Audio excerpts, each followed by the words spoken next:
Good to see Yeah, you. good. Thanks, pal. How are you? Yeah, all good. Is this your first day in the bubble then? Yeah. Yeah. Got here a couple of hours ago. Good man. Good man. I bet you're getting used to that now. Obviously, in Gibraltar, it must have been a bit different, but at least you're in your own city. Yeah, well, for the Gibraltar, and I was in the bubble for the AJ Yeah. Of course, yeah. press week. Yeah.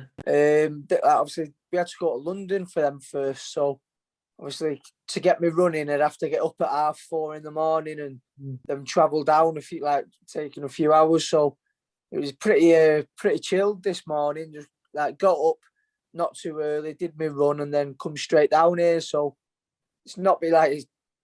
I hope they can all be as easy as this. Yeah, yeah. Is it a case of you just staying in your room for today, or are you actually allowed to mingle about at this point now? Yeah, at the minute we're not allowed to leave the rooms until till we get our test result back. Okay. And then we're allowed to roam around the hotel and that, and you can see people. So yeah, just pretty tough first day. Then we're good to go. Yeah. Well, I want to say a massive congratulations, mate. I know you were a bit tough on yourself at that first pro fight, but massive stage it was, and you were the aggressor all the way through, and the body shots looked brilliant all the way through. You completely broke your opponent down. He was a tough opponent. He'd only been finished in his first fight. He'd not been finished in any of his other fights since his first fight. So, yeah, hat off to you, mate. And the fact that you are harsh on yourself after a performance like that shows that you are on your way to the top, because if you're a perfectionist, you're always going to improve. Yeah, definitely. I was a bit disappointed with my performance, but looking back now, the dust has settled where we've seen everything I had to do in the week building up to it, and the pressure that was on my shoulders. I can forgive myself a little bit, because I don't think there's anyone in the world who'd be able to go in there and box their absolute best under all that pressure. So, you look at some fighters on the debuts where the nerves and the pressure gets to them, and some have tricky debuts where they some even lose. Yeah. Some give rounds away, and when they don't box the best, then it worked. I didn't do 50% of what I could do, but there was never any moments where you was in trouble. I was under any pressure or it was looking a bit shaky. It was just that I knew I could do a lot better, and going forward, there's none of that pressure now. There's in a lot of ways, obviously the challenges will get harder as my career goes on, but the hard one's done. Yeah. Where going forward, I can just relax and enjoy things, and I think that'll bring the best out of me. Because there was a lot of different variables in that. It's not just the fight; it's getting to that point. It's traveling in a pandemic world, which has got to be more stressful than traveling anyway. Doing the bubble stuff, doing all the media obligations. You must have been knackered, even probably going to the ring, to be honest. So everything you go through in this process. Yeah, I was the week building up. Obviously, you're seeing yourself. It was brilliant what Matchroom put together, the boat and going over to Gibraltar, and I'm really grateful for all the media attention I got. I definitely wouldn't change any of it, but it was a very draining week. Obviously, there's the travelling side of things, and it is quite stressful. And then from the moment you wake up, there's something that you need to be doing. I got up at 8 o'clock, and I was on Good Morning Britain at past. Right. So it does take it out of you, and I didn't really notice it at the time, but I think knowing how relaxed I've been leading up to this fight, where the last one I didn't think I was too nervous, but because I'm that relaxed this time round, I think, Jesus, I must have been. Yeah. So now I'm just the pressure's off now. I can just go in there, I can just get on with it and enjoy everything. Well, I mean, last time you didn't have anything else to compare that feeling to, whereas now you do, and you're always going to have something to compare a pre-fight feeling to. And you're on another massive stage again, another big pay-per-view. Just what was that experience like being around those guys, Dillian White, Povetkin, last time, and then having a same sort of situation, big heavyweight fight, and then even Katie Taylor, Natasha Jonas, which is absolutely huge for the sport.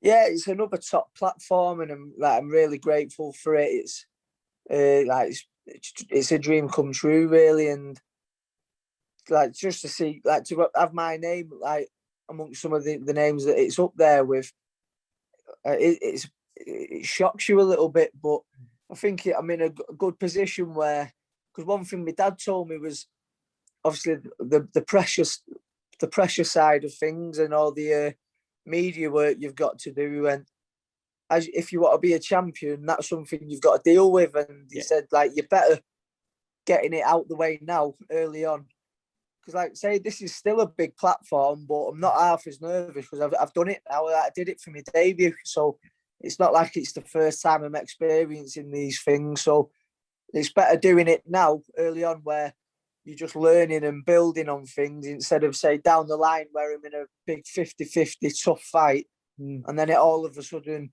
that could be massive and hit me then. So now I'm doing it.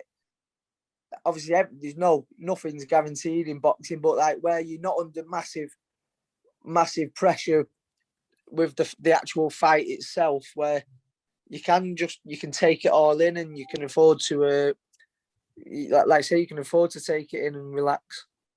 And then last time we spoke, we were obviously talking about possibly getting that opportunity down the line to fight in Manchester with or without a crowd, and then you get on this card.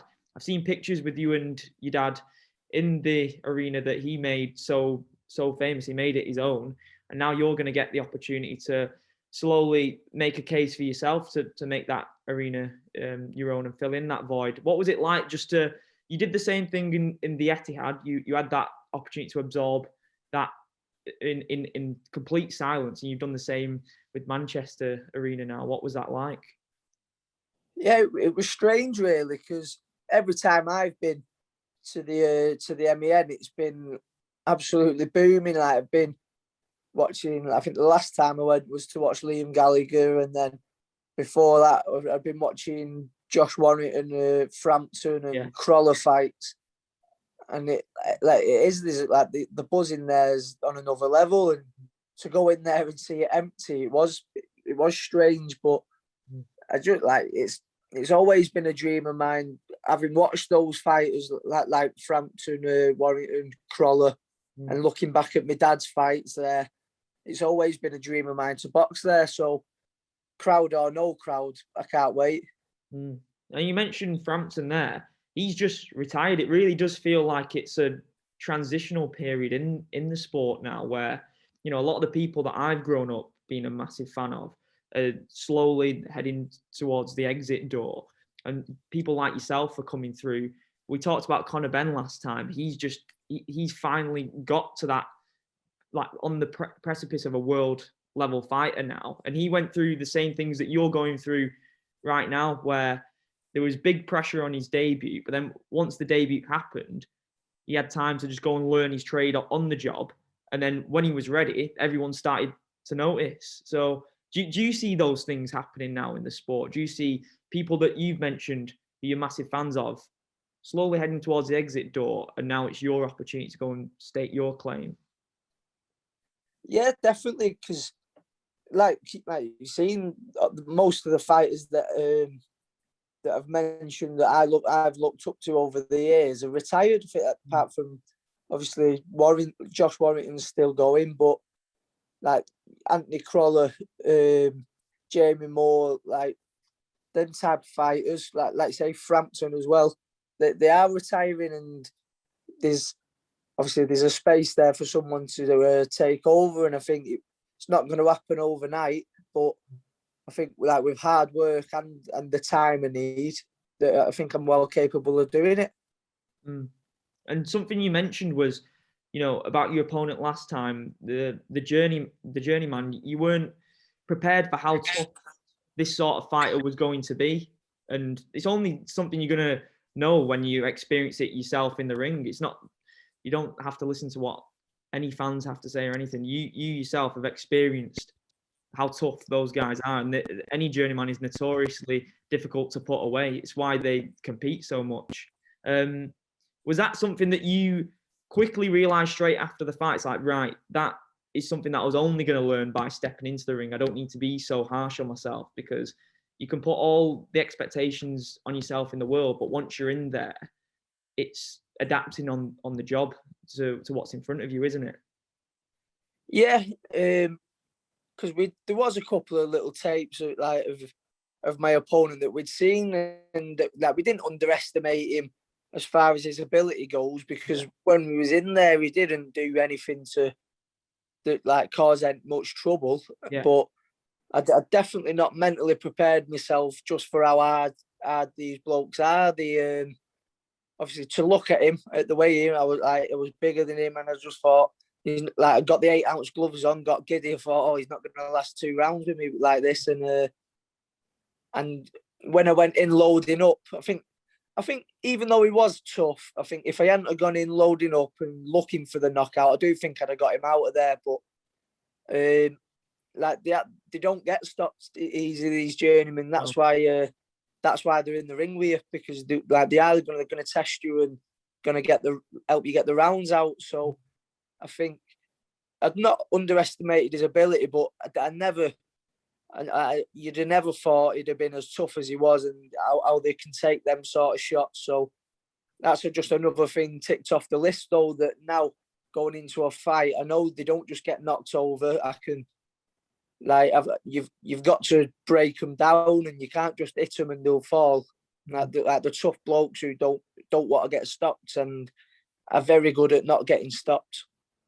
And what do you make of the bubble in general? Like, there's a lot of big names there. You've got Chris Eubank Jr. I'm guessing that Senior is going to be with him as well. He's fighting Manchester's own Marcus Morrison. I think a lot of people like to see him and your dad interact and how that would go.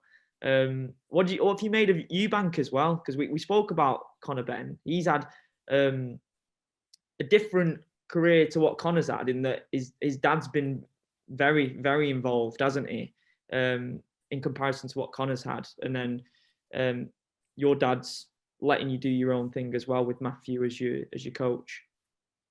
Yeah. With Eubank, I think the relationship, not like their relationship, the role that the dads have for Conor and Chris, like the total opposites, aren't they? Where Nigel's at a distance, and obviously he'll still be advising him, I'm guessing, and still be like at the end of the phone, but like he's leaving Conor to develop on his own and learn his trade. And then you see with Chris, the you don't see one without the other, and different things work with different people. And I think obviously it's clearly working for both of them. Yeah, obviously Conor's improving all the time, and that obviously works for them. And Chris is boxing at a top level as well. So obviously there'll be positives and negatives to both of them, but it's not done any harm. And I think the way that me and my dad are, I think we've got like a bit of a in between. Yeah, really, where I can see that he's not like instantly involved. Like obviously my manager, but I'm not like with him day in day out in the gym. Like he's there to work with if I ever need to, and he's always there with advice. He's not completely out of it, but he is as well. So like we say, different things work for different people, and I think the way we've got things in our camp is spot on for us. Yeah, and you've got a quick turnaround here, which actually works really well for you. I'm guessing that's the sort of thing that you want. You don't want to be picking fights apart too much and dwelling on it. The best way to learn is just get back in there and learn in the ring. That's actually worked out brilliant for you, that this event was so soon after the last one. Yeah, definitely. That's something that Matthews said to me when you're in a great position where you've got these things that you weren't happy with in your performance and things that you wish you could have changed. But he said you've got the benefit of you don't have to wait months and months where you're dwelling on it and overthinking things. You can, like, from the fight we had, I think 3 or 4 weeks to put it, like, to change it. So, like, I can get straight back in there and do things how I want to do things now. I'm going to have to ask you some predictions for the rest of the fights, Campbell. I'm going to have to put you on the spot. We'll start with the main event. Tough one to pick. They're both with new coaches. Obviously, Andy Lee's gone in with Joseph Parker to look to make a difference to his game. And then, Chisora's one of the most aggressive fighters in the heavyweight division in terms of the pressure and power he puts on opponents. What do you make of this matchup? Yeah, I think it's got war written all over it, and neither of them really like to take a backward step. So, like, obviously, I think they'll just be meeting in the centre of the ring, and it's going to be fireworks. But I'd love Derek to win. Like, I think he's a great personality and he's, like, great to watch. But I think to have a scrap, I think they're pretty evenly matched. But I just think Parker's got slightly bit more, a bit of the cleaner stuff and, like, a little bit of the cleaner skills. So I think he might edge it, but I don't think there's very much in it. And then co-main event, arguably one of the biggest fights ever in the history of women's boxing. Definitely the biggest fight in women's boxing in this side of the world. Tasha Jonas versus Katie Taylor, rematch from the Olympics. Yeah, I think that's a great fight as well. Like, obviously, Katie Taylor's, like, phenomenal fighter, isn't she? And Natasha Jonas is as well. And I think you've seen in the last fight with Terry Harper where she's definitely a top level fighter, and and I think she was pretty unlucky in that fight. Really, I thought, like, there weren't much in it. I don't think anyone could complain either way with that one, with the Jonas and Harper fight. But she's in with a very good fighter here. So I'd lean towards Katie Taylor just because of the skills, but I don't think you could write Natasha off at all. And then finally, Eubank Jr. versus Marcus Morson. It's a big step up for Marcus Morson getting that opportunity, and Eubank Jr. coming back after a bit of a lengthy absence from the game. Yeah, he's from about 10 minutes down the road from me. Marcus from the same area, and again, I'd love him to do it. I think, like, it'd do great things for it. If he was to pull this off, some of the doors that would be open for him would be amazing. So I'd love Marcus to do it. Like, it is a tough ask. Like, obviously, Eubank's shown he's a top level fighter. And you probably would have to lean to Chris as the favourite, but I don't think you can write Marcus off either. He's shown in his last fight that he's got the power to trouble anyone, and I think he's got good all round boxing ability as well. So I don't think it's as straightforward as people will think. But you probably do have to lean slightly to Eubank just because of the level he's boxed at.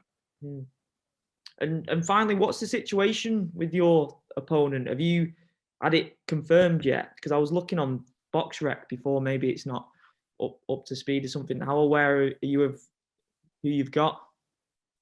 Yeah. I'm fighting a lad who I've sparred before. He's a local lad, he's journeyman, and he's what it says on the tin. Really, like, he doesn't. He's not in there to take punishment. He's pretty slippery. Tries to stay out of trouble, and I think he's only been stopped once in his. I think he's had 4 or 5 fights. Yeah. So, like, he's good at what he does, but I think because we know him as well, we've been able to get a bit of a game plan as well, which I think will keep me quite relaxed, because it's not like I could, like, last time we'd seen him and we thought everything you do will work against this lad, so we'll just go in there. But this time we can't. We've got a bit of a game plan to go into it with.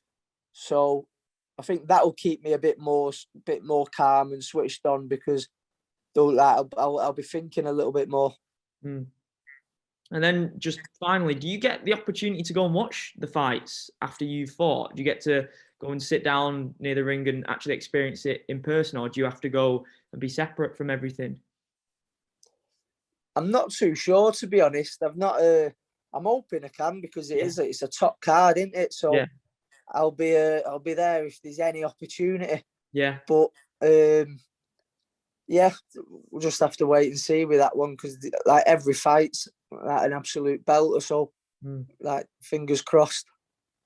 And then what's Eddie had to say since this, since the last performance and in the build up to this one? What sort of conversations have you had with him, if any?